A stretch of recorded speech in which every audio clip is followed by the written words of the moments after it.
παρέμβαση ο Δήμαρχος Νέας Ζήχνης, ο κύριος Σεδερετζής. Ναι, κύριε Δήμαρχε, σας ακούω. Ναι, γεια σας. Καλησπέρα. Γεια σας. Άκουσα ότι είπατε και τώρα ότι ζήτησε συγγνώμη από αυτό το συμπέρασμα αυτό που το βγάλατε, κυρία Τερέμπη. Εγώ ρώτησα, κύριε.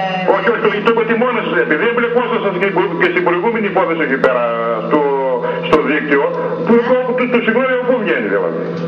Κύριε Δερετζή, όταν πού βγαίνει το συγγνώμη να λέτε, καταρχάς χαμηλώστε τους τόνους σας. Κοιτάξτε να δεις, το είσαι μεταξύ και το πρωτιάδι, το γνωρίζω, δεν χρειάζεται να το πει. Χαμηλώστε τους τόνους σας.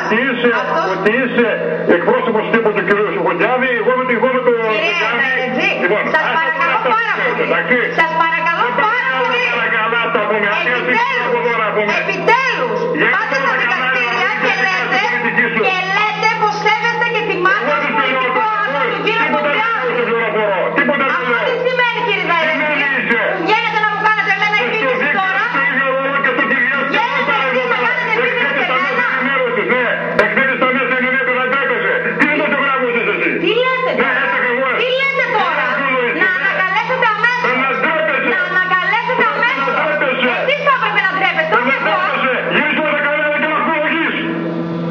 Τι έκανα? Τι συμπεριφορά σας, κύριε Δερετζή? Θα κάθομαι εγώ να απολογούμε σε εσάς?